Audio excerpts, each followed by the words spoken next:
sitae anafo gaumsako sitae anafo sitae anafo gaumsako sitae anafo sitae anafo gaumsako sitae anafo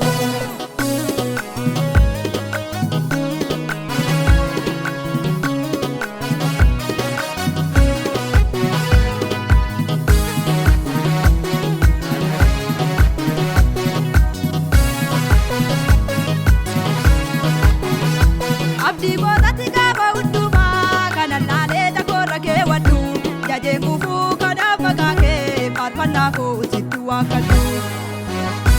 Abdi godhati gaafa hundumaa kana laalee dakoorra kee waddu jajeen gufuu kanaaf maqaa kee faarfannaa koo sitti waakkadhu. Faarfannaa koo sitti waakkadhu jajannaa koo sitti waakkadhu galata koo sitti waakkadhu idilee koo sitti waakkadhu. Faarfannaa koo Wakadu, jajannaa koo sitti wakadu, galata koo sitti wakadu, idilee koo sitti waakkadhu.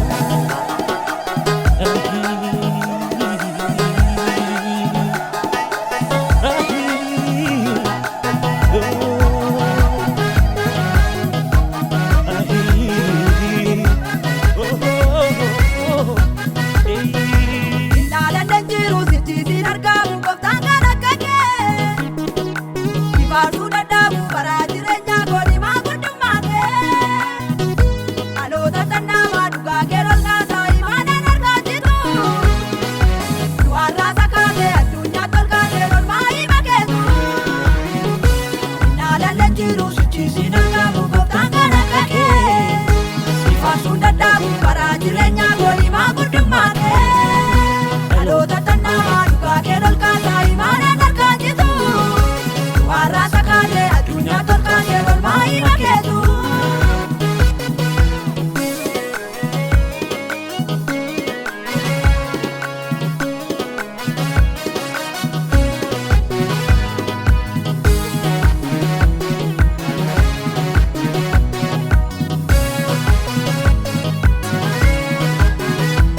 Kiristoosii asi keessa argamni koo dhalachuu kennaaf dhugoome fayyinni koo.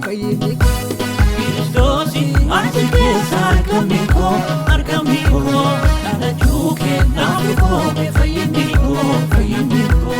Kiristoosii asi keessa argamni koo dhalachuu kennaaf dhugoome fayyinni koo. Kiristoosii asi keessa argamni koo dhalachuu kennaaf dhugoome fayyinni koo.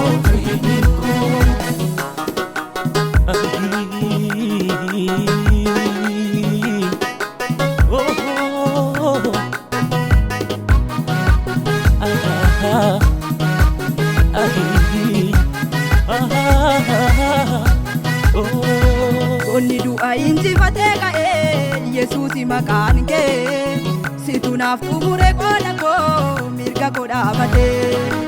Onni du'a injifatee ka'ee Yesuusi maqaan kee situ naaf xumure qooda koo mirga koo dhaabatee. Injifannoo jireenya koo situ dhaabbate mirga koo Yesuus mirga koo.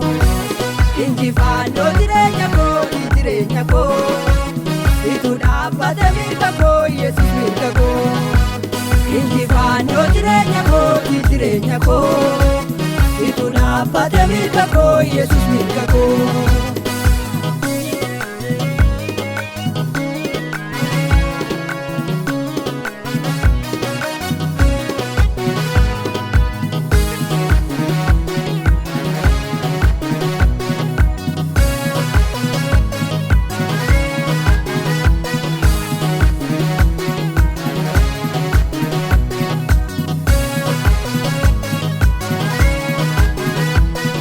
Ati jaalala ulfina kee dhiiftee, ati jaalala biyya lafaa dhuftee, ati naaf adda jaalala kotteetaa, lubbuu kee naaf laattee. Injiru gindi kee gargaarsi kee addaa, injiru gindi kee gargaarsi kee addaa, injiru gindi kee gargaarsi kee addaa, Injiru gindi kee gargaarsi kee addaa. gargaarsi kee addaa. Injiru ginni kee gargaarsi kee addaa.